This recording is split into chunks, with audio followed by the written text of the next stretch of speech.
मोक्षदा एकादशी व्रत कथा। नरक में फंसे पिता को स्वर्ग पहुंचाया। मोक्षदा एकादशी व्रत कथा। महाराज युधिष्ठिर ने कहा, हे भगवान, आप तीनों लोक के स्वामी, सबको सुख देने वाले और जगत के पति हैं। मैं आपको नमस्कार करता हूँ। हे देव, आप सबके हितैषी हैं, अतः मेरे संशय को दूर कर मुझे बताइए कि मार्गशीर्ष एकादशी का क्या नाम है। इस दिन कौन से देवता का पूजन किया जाता है और उसकी क्या विधि है, कृपया मुझे बताएं। भक्त वत्सल भगवान श्री कृष्ण कहने लगे, धर्मराज, तुमने बड़ा ही उत्तम प्रश्न किया है। इसके सुनने से तुम्हारा यश संसार में फैलेगा। मार्गशीर्ष शुक्ल एकादशी अनेक पापों को नष्ट करने वाली है। इसका नाम मोक्षदा एकादशी है। इस दिन दामोदर भगवान की धूप दीप नैवेद्य आदि से भक्ति पूजा करनी चाहिए। अब इस विषय में मैं एक पुराण की कथा कहता हूँ। गोकुल नाम के नगर में वैशखानस नामक राजा राज्य करता था। उसके राज्य में चारों वेदों के ज्ञाता ब्राह्मण रहते थे। वह राजा अपनी प्रजा का पुत्रवत पालन करता था। एक बार रात्रि में राजा ने एक स्वप्न देखा कि उसके पिता नरक में हैं। उसे बड़ा आश्चर्य हुआ।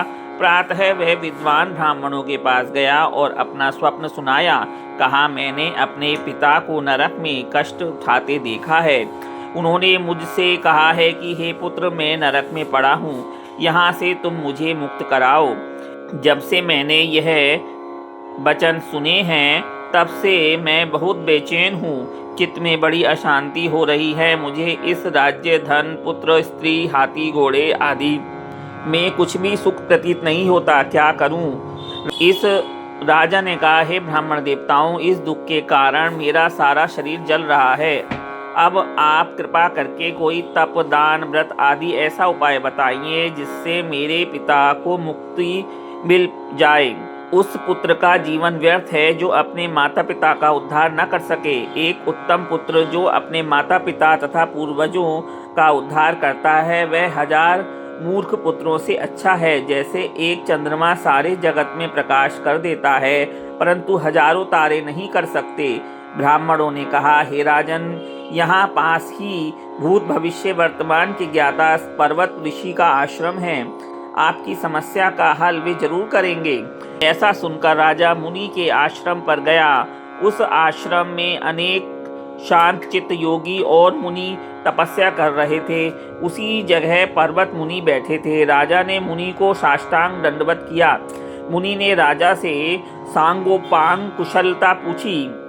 राजा ने कहा कि महाराज, आपकी कृपा से मेरे राज्य में सब कुशल हैं, लेकिन अकस्मात मेरे चित्त में अत्यंत अशांति होने लगी है। ऐसा सुनकर पर्वत मुनि ने आंखें बंद की और भूत विचार करने लगे। फिर बोले कि हे राजन, मैंने योग के बल से तुम्हारे पिता के कुकर्मों को जान लिया है। उन्होंने पूर्व जन्म में कामातुर होकर एक पत्नी को रति दी, किंतु सौत के कहने पर दूसरे पत्नी को ऋतुदान मांगने पर भी नहीं दिया। उसी पाप कर्म के कारण तुम्हारे पिता को नरक में जाना पड़ा। तब राजा ने कहा, इसका कोई उपाय बताइए। मुनि बोले, हे राजन, आप मार्गशीर्ष एकादशी का उपवास करें और इस उपवास के पुण्य को अपने पिता को संकल्प कर दें। इसके प्रभाव से आपके पिता की अवश्य नरक से मुक्ति होगी।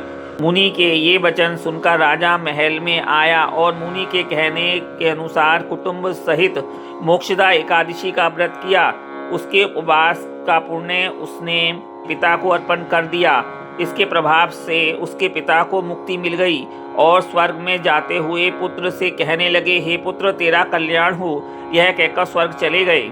मार्गशीर्ष मास के शुक्ल पक्ष की मोक्षदा एकादशी का जो व्रत करते हैं, उनके समस्त पाप नष्ट हो जाते हैं। इस व्रत से बढ़कर मोक्ष देने वाला और कोई व्रत नहीं है। इस कथा को पढ़ने सुनने से वाजपेयी यज्ञ का फल मिलता है। यह व्रत मोक्ष देने वाला तथा चिंतामणि के समान सब कामनाएं पूर्ण करने वाला है। जय श्री हरि, जय श्री कृष्ण।